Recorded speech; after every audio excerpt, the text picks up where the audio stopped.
Good morning, class. Today is Wednesday. Yesterday was Tuesday. What will tomorrow be? If today is Wednesday,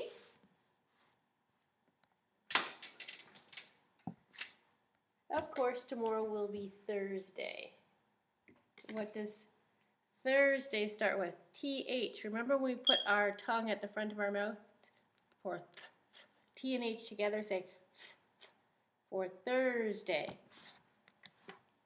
Alrighty. So it is Tuesday today. It is May the 19th. 9. One group of 10 plus 9 more. That's 19. 19 comes after 18. Wednesday, May 19th. What's our year? 2021. Our season is still spring, and it is a lovely sunny day. There we go. We said yesterday was Tuesday. Tomorrow will be Thursday. Let's thank the Lord for this lovely day. Dear Jesus, thank you for the sunshine. Thank you for the birds. Thank you for a new day. Help us to enjoy nature all around us. Help us to enjoy our families. Help us to enjoy learning new things every day. We pray in your name. Amen. And let's sing O Canada together. Are you ready? Standing tall. And today we're going to sing the Canadian National Anthem to celebrate all things Canadian. Are you ready? Here we go.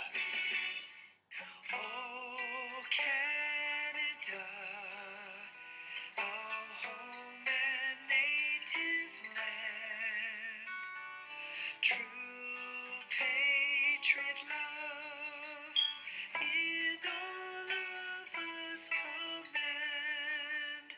With glowing hearts we see thee rise, the true north strong and free.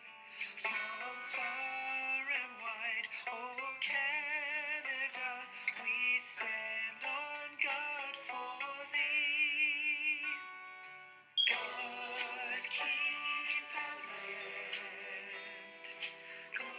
glorious and free.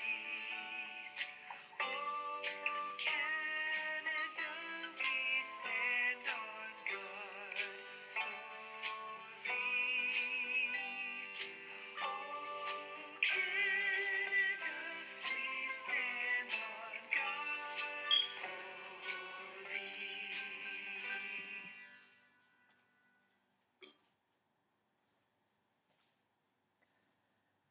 Awesome.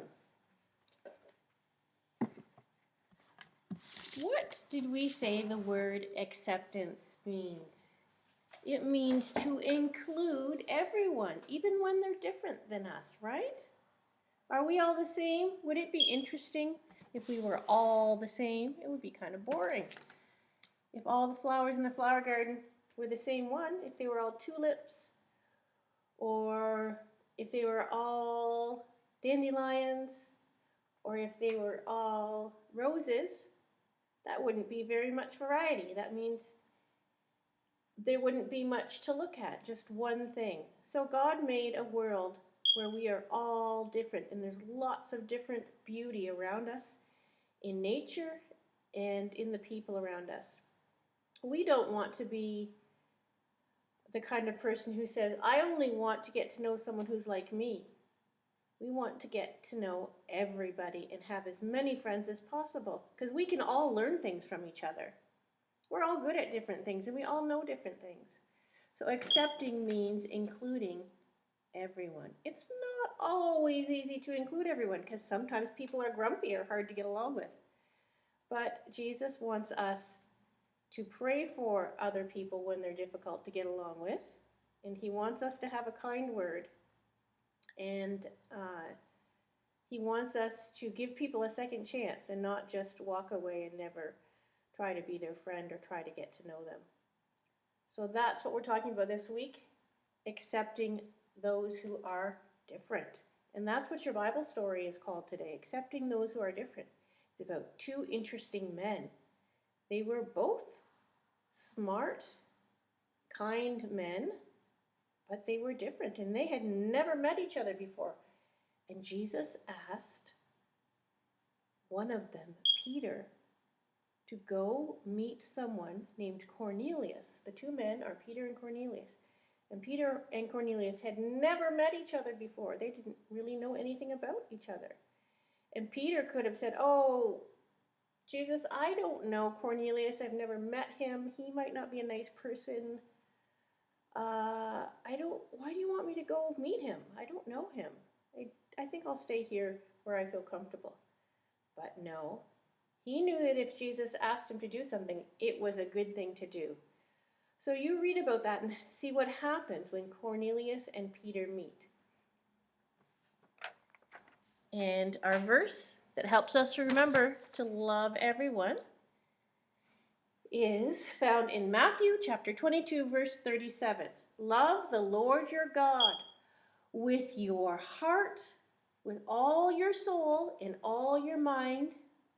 That means we love God with our thoughts, in our feelings, in our bodies, in the words we say, in the places we go, in the things that we do, in the things that we think. Love the Lord your God with your heart, with your soul, and your mind. And love your neighbor as yourself. We don't want to just be thinking about ourselves. We don't want to be selfish people.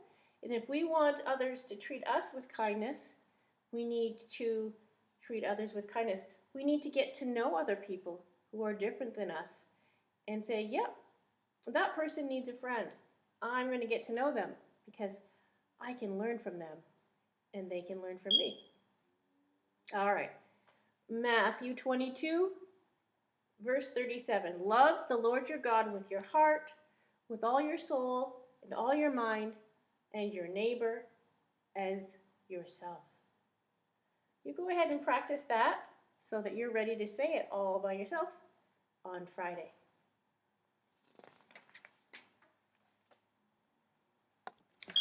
Our word family this week is the un family. Un. What two letters do you think spell un?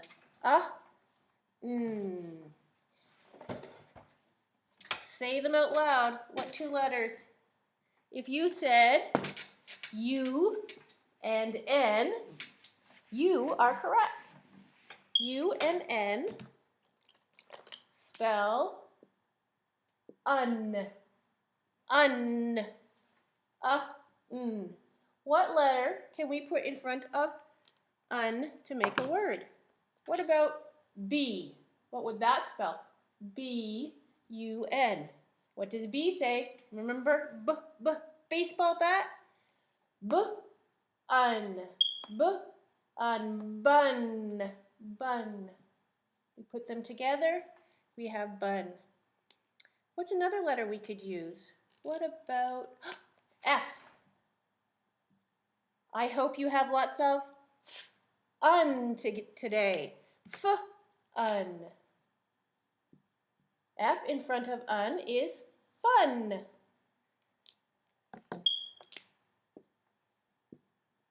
Learning about word families and spelling words is fun. Reading words is fun. Let's do one more together. Oh, what is in the sky today? Beautiful sun. How do we spell sun? What's the first letter? Can you hear it? S. That's right. S-U-N spells sun. So there are 3 different un words, words in the un family. They have the same ending or the same family and a different first letter. So we know if they're in the same word family, they rhyme. Let's read them together. B-un, bun. F-un, fun. S-un, sun. Good for you. And you can practice that when you do your cut and paste page. Here's the word family un written down 6 times. So you get to make 6 different words in the un family. And here's different letters, F, R, B, S, S, P, S, T. You can use those to put in front of un to make 6 different words. Have fun with that, and don't forget to print your name at the top. And when you're done that, you can practice your un words with your word slider. You put that in there, and we have all those different letters in front of sun. Bun, fun, none. I'm going to let you read the rest of them on your own. Have fun with that. Okay, moving on to math. JKs, I gave you some dump trucks. We've been talking a little bit about equipment this week, haven't we? Big trucks, steam shovels, like Mike Mulligan's steam shovel. Well, you have 10 different dump trucks, and each one has its own number on it. Can you fill the dump trucks up? If you have the number 1 on this, whatever you're using for counters, whether it's Cheerios or marbles or blocks, whatever, put that number in the back of the dump truck. See if it can carry the load. So you have all the way up to 10. So in number 10 dump truck, you're going to have to put 10 different things or 10 counters in the back of it. You can also use your dump trucks to put out on the floor and play hopscotch.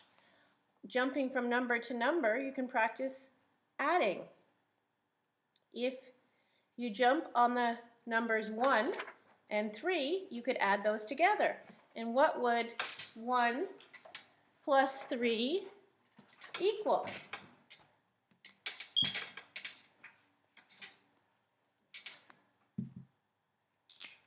1 marble plus 3 marbles equals 1, 2, 3, 4. Or if we want to start with the 3, 3, 4. 1 plus 3 equals 4. All right, that's JK's. And SK's, yesterday we started talking about adding apples on trees. On the first half of your page, you're doing more of that. Let's do one together.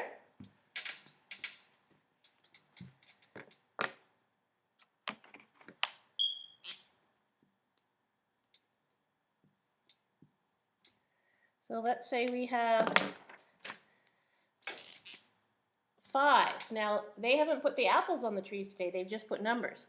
So here's the number 5. Then you have another tree.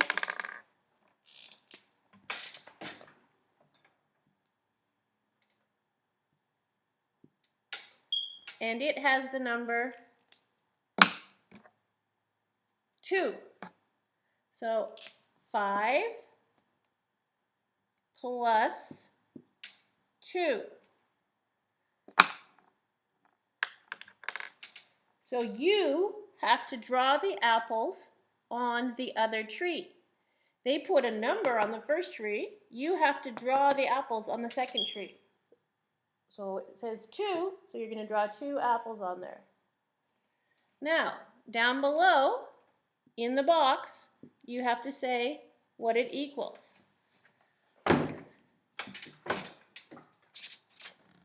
5 plus 2. So let's start at 5. We're going to count on from 5 because we know there's 5 apples on this tree. They put the number 5 there. 5, 6, 7. 5, 6, 7. If we have 5 blocks, we know there's 5 there. We don't have to count them. We can add 2 on. 6, 7. 5 plus 2 equals 7. So you can go ahead and do that side, and then on the other side, we have boxes of candy. Just pictures. We're pretending, using our imagination, we could pretend there's candy kisses in there, like from our addition book. So here's a box, and it says in every box there's 10 candies.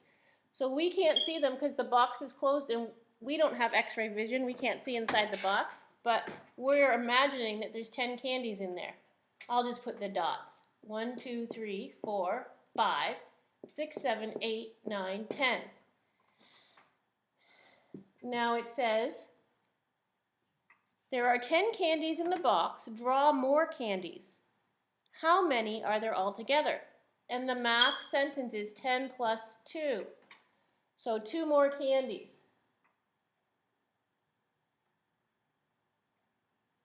One. These are those candies in the wrappers that are twisted at the end. 2. 10 plus 2. We know there's 10 in here.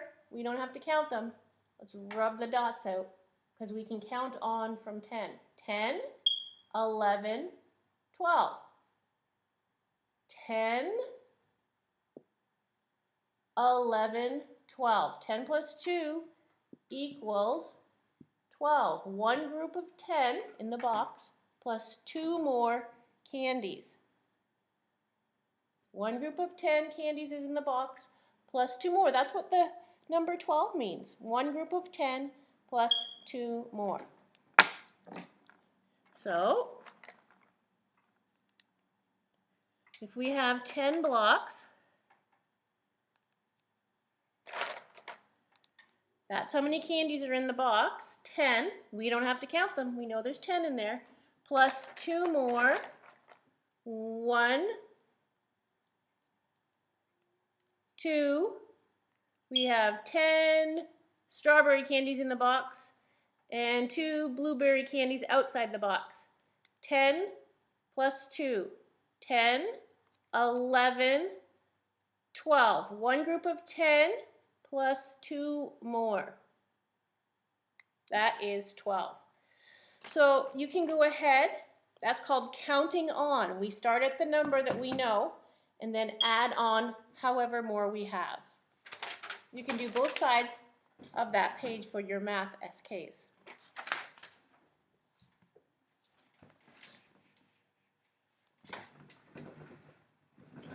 Alrighty, let's stand up and stretch.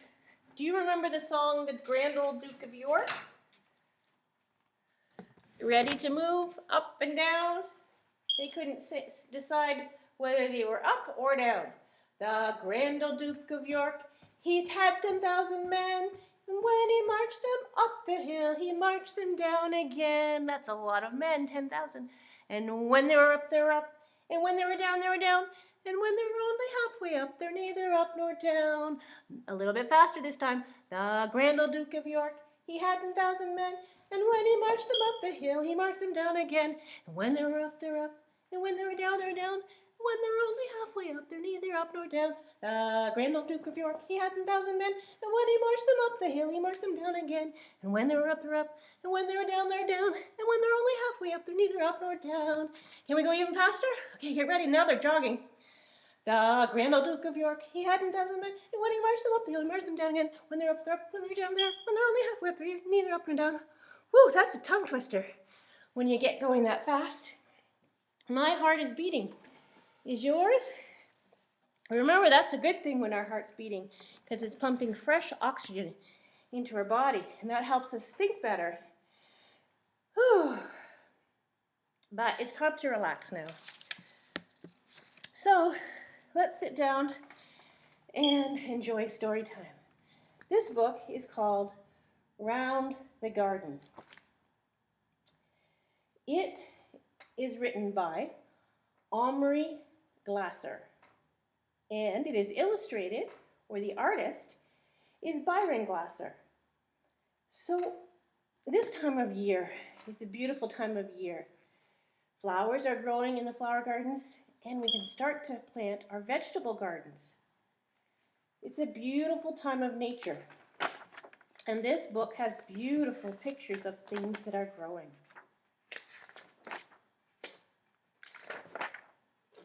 This is a tear. Oh, a tear. We all have tears sometimes. Oh my goodness. What's going on in this picture? Do you see a bee and two big eyes?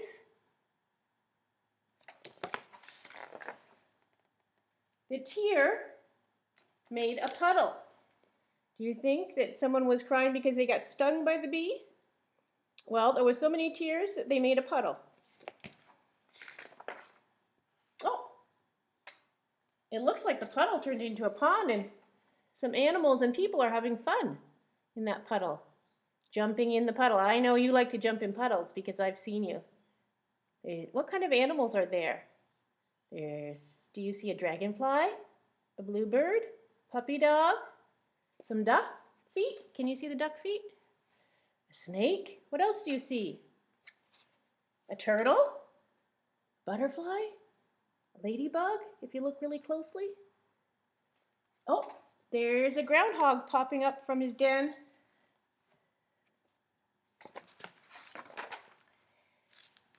Oh, what happened to the puddle? The sun evaporated it. And we've talked about that. The sun draws the liquid water up into the air and turns it into a gas, and then it's a water vapor, and we can't see it anymore. It's tiny little particles in the air. And it goes all the way up into the sky, into the clouds. And in the sky, it's a little bit colder. It slows down a little bit and turns back into liquid droplets in the cloud. There's the cloud. Oh, we talked about different clouds, didn't we? What's the wispy, feathery one? That's the cirrus cloud. We see those on nice days because the sun can shine through them. What's the big puffy cloud?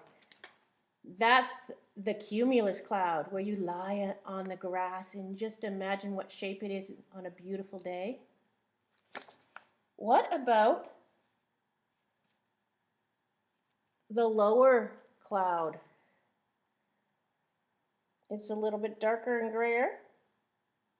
Nimbostratus. And what's the lowest cloud? And it's dark.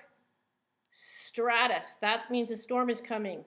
Cumulonimbus is when we have a thunderstorm, right?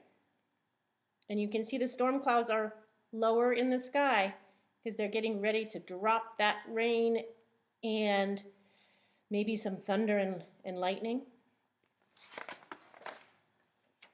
Those clouds made the rain fall because they got so heavy with the liquid rain, they opened up and let it fall.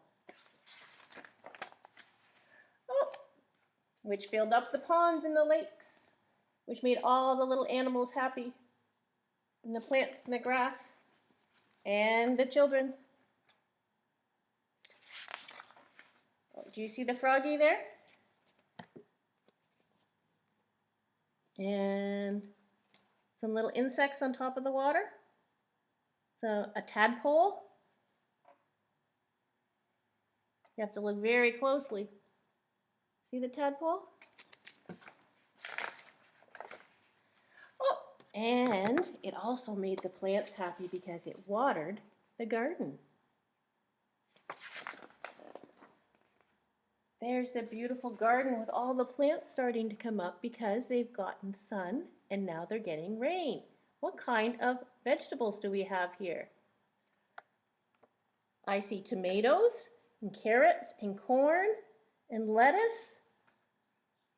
I think some animals are happy that the vegetables are coming up too. There's a bunny rabbit.